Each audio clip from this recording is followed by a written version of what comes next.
Mic check 1, 2, 3, 4, 5, 6, 7, 8, 9.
Well, good morning again, everyone.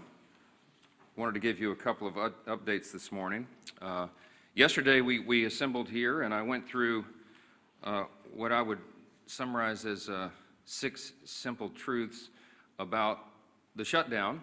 I started with the background, a review of how we got to where we are, and then talked with you about the Democrats' counter-proposal and some of the absurd things that they've been demanding to reopen the government.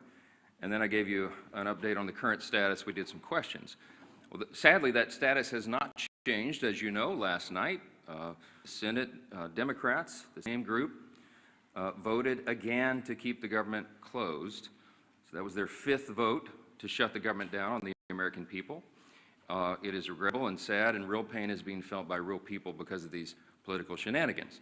So today, instead of the 6 simple truths, I'm going to give you 5 key facts, okay? And then we'll do some questions. I'll be more brief today. I do think it is incumbent upon us to mark the tragic anniversary of October 7. And I'll just say, just a very brief word about that. There's a lot that could be said. But there are protests right now around the country and around the world against Israel. And it makes no sense. We have to remember what October 7th marks. It was a massacre. You had 1,200 people that were murdered, many of them tortured and raped. I mean, just the most heinous crimes. Bloodthirsty Hamas terrorists went into villages of Jewish people in Israel and murdered babies and put them in ovens. It's unspeakable, and I won't go into the gross detail of what happened, but it was just terribly, terribly tragic.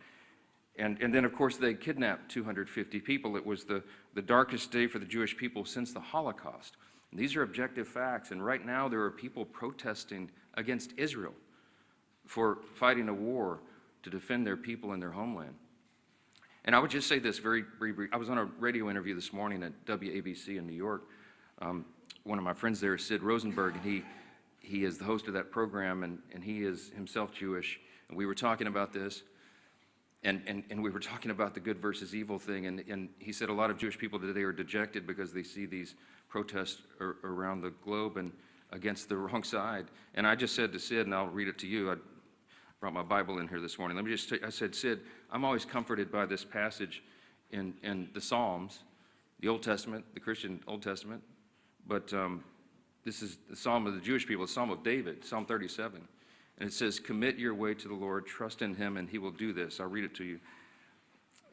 Trust in the Lord and do good, dwell in the land and enjoy safe pasture. Delight yourself in the Lord, and he will give you the desires of your heart. Commit your way to the Lord, trust in him, and he will do this. He will make your righteousness shine like the dawn, the justice of your cause like the noonday sun. It says, be still before the Lord and wait patiently for him. Do not fret when men succeed in their ways, when they carry out their wicked schemes. I told my friend Sid on the radio, and he was comforted by it, and I think others will be as well. We're all comforted by this. I know that the God of Abraham, Isaac, and Jacob is fully in control. We'll let that rest there. Let me talk about the shutdown here real quick, and I promised you just 5 fast facts, 5 key facts, okay? I'm going to start with Leader Schumer's record, because he is leading the opposition, and he is the one telling the Democrats to keep the government shut down. Chuck Schumer has been in Congress for 44 years. He was first elected to the House in 1981. Just for reference, I was 9 years old. I was in the 3rd grade when Chuck Schumer came here to Congress. Throughout his entire career, he has been very, very consistent about the necessity of keeping the government open until just now. In fact, I want to read to you an excerpt from 7 months ago, his floor speech on March 13th, 2020. This is Senator Chuck Schumer in March of this year. Quote, on the Senate floor, while the CR bill is very bad, the potential for a shutdown has consequences for America that are much, much worse. I believe it is my job to make the best choice for the country to minimize the harms of the American people. Therefore, I will vote to keep the government open and not shut it down, unquote. Now, what was Chuck Schumer talking about? The exact same bill that is on the floor today. That's what he himself said. And he did vote to keep the government open. And then, during an interview with Jake Tapper on CNN following that vote, on March 14th of this year, he said, quote, I'm proud I did it. I know I did the right thing, unquote. That is Chuck Schumer himself. Today's the exact same scenario. It is the exact same vote. It is the exact same spending levels. And he has no reason whatsoever to do anything different, except for the politics. So that's fact number 2. Fact number 1 was Schumer's record. Fact number 2 is his calculation today. It is purely about politics. He is recognizing the reality of the political winds changing in the state of New York. As I mentioned yesterday, they are likely to elect a Marxist to be the mayor of New York City, and Chuck Schumer is terrified by that. He's been in Congress a long, long time, and he is not the flavor of the day. He's not far enough left for the Marxist, and he knows he's going to get a challenge from his left flank. So he has to show a fight against President Trump, no matter how ridiculous it is, no matter how distracting it may be to the actual issues of the day. He's got to do that. Democrats have been in the political wilderness since last year's election. I got a couple of numbers for you here. Just over a week ago, Quinnipiac released the latest poll, the lowest favorability rating for the Democrat Party ever recorded. They're at about 30%. 30% favorability. Democrats have hit historic lows in poll after poll since the beginning of this year. Wall Street Journal poll, CNBC poll, the Pew survey, et cetera, et cetera. You've all seen it. Many of you reported on it, or have reported on it, and that is a fact that is inescapable. Third fast fact this morning, the Democrats' record on the CRs. You know about Chuck Schumer's record, but they've all done it. Democrats and Republicans have worked together to pass 13 CRs to keep the government open under the Biden administration in the previous 4-year term. Democrats supported every CR close to unanimously in the House and the Senate. In fact, their average is 99%. 99% of the Democrats who are voting no right now voted yes 13 times on the almost exact same, word for word, very simple CRs to keep the government open. But they won't do it now. The fourth fast fact this morning is the actual cost of the Democrats' CR counterproposal. I showed you all the graphics and all the evidence, and it's still there on my website at speaker.gov. You can go and see. The Democrats' counterproposal, what they're demanding to reopen the government and get it working for the American people again, would result in nearly $200 billion being spent on health care services for illegal immigrants and other non-citizens. It's enough to fund the entire children's health insurance program, $200 billion. And that's just part of the $1.5 trillion in new spending that they want to hoist upon the American people for big liberal wish lists in the middle of a very simple 7-week stopgap funding measure to keep the lights on. Fifth fast fact, and I'll take your questions, the cost of the government shutdowns for real people. So this results in crippling economic losses right now. These are the latest numbers. We've been assembling these, and I'm sure many of you all have been reporting on it. Each week the shutdown continues, it will wipe out an estimated $15 billion in our gross domestic product in our country. A month-long shutdown would mean not just 750,000 federal civilian employees furloughed right now, but an additional 43,000 more unemployed Americans across the economy, because that is the effect, the ripple effect that it has in the private sector. You could go state by state, and we could have charts and graphs this morning and show you what it's going to mean to every state, but what the shutdown means in the state of New York, for example, that's Chuck Schumer's state. The impact there is a decline of $1.2 billion per month in GDP.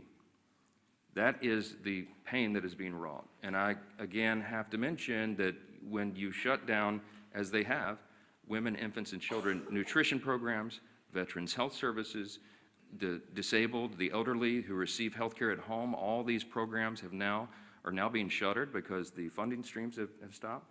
We have troops, we have Border Patrol agents, TSA agents that are all serving, protecting all of us, protecting the country without pay right now.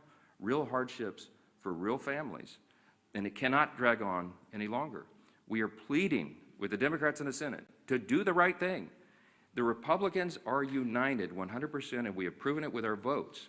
The President, the Republicans in the Senate, and of course the Republicans in the House have done the right thing. We have all advocated to keep the government open. We have all voted repeatedly over and over to keep the government open, and it comes down to the necessity of 60 votes in the Senate. We only have 53 Republicans, and so we have to have a handful of Democrats who will wake up and do the right thing and stop inflicting pain on the American people so that they can score political points. I'll take your questions. Yes, ma'am. Hey. I would like to know, do you think all those federal employees will receive the back pay if they keep their job?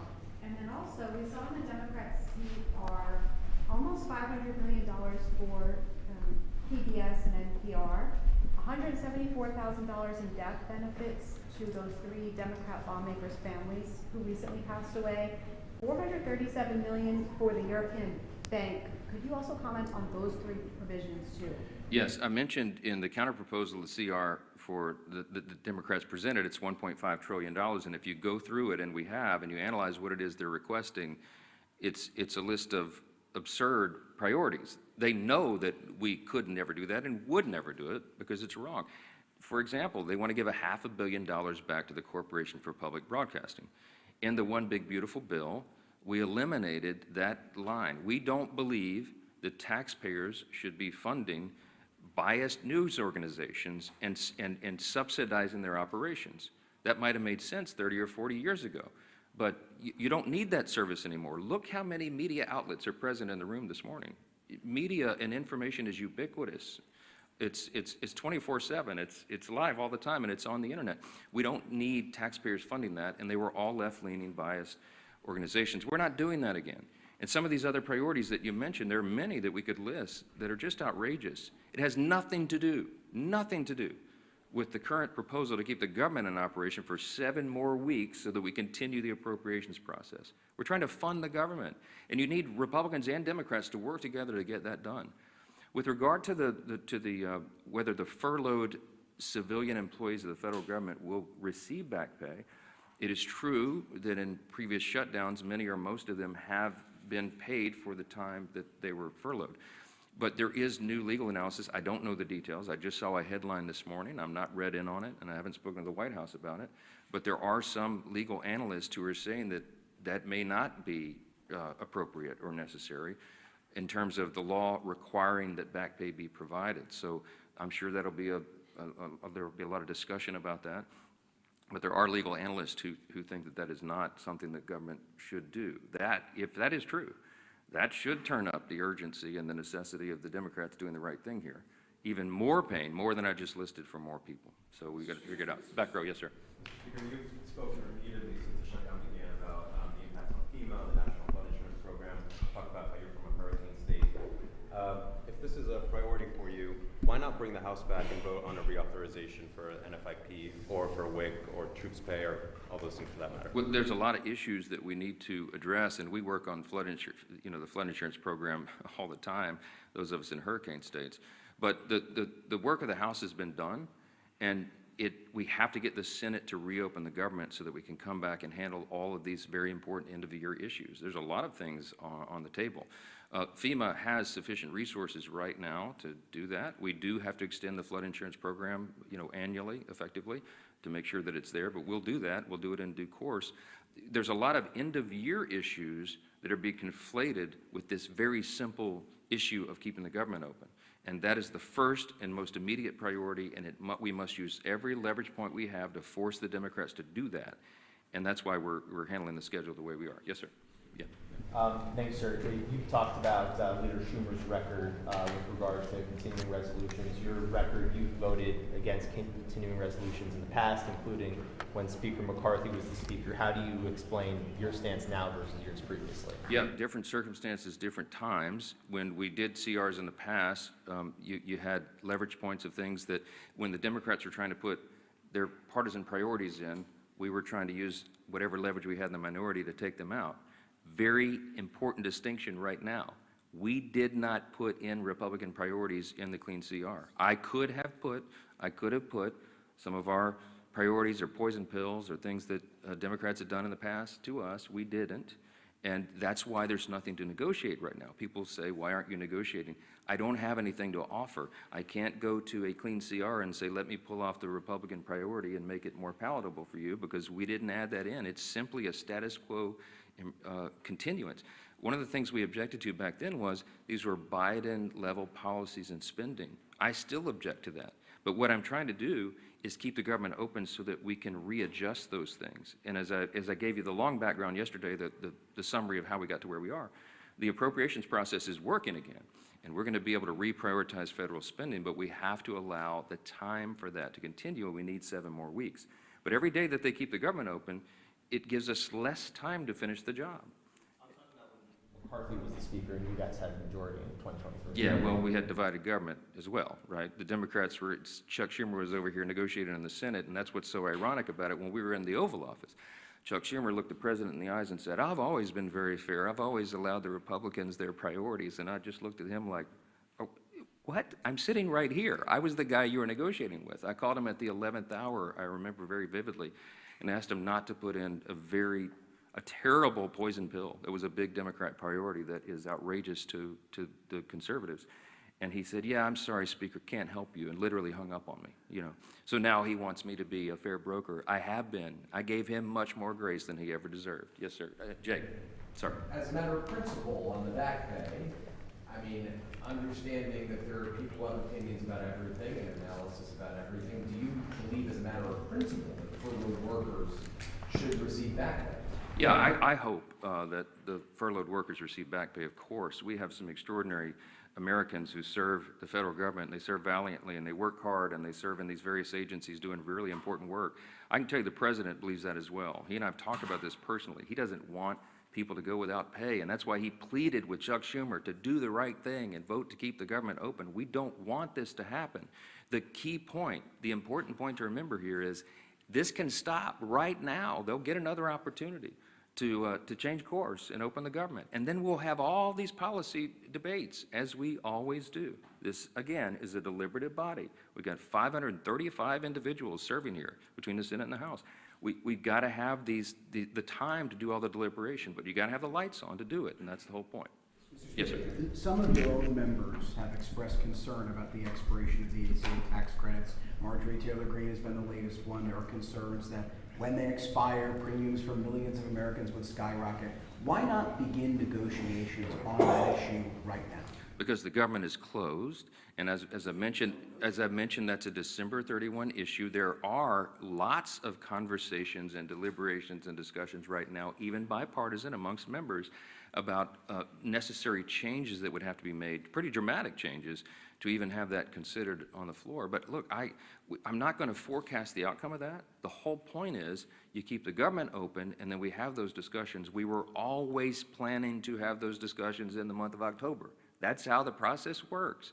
And this is a very complicated issue. It's not a simple one. And you have, as I mentioned, there's probably 400 different ideas on the table of how to modify, change, or improve that if it is indeed going to be extended. And there's lots of concern all the way around.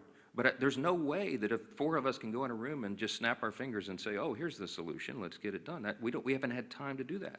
And so we will, but we have to get the lights back on and get everybody here working again in their committees, through their processes, and on the floor in order to have fruitful conversations about that. So we'll hope that we'll do it. Yes, sir.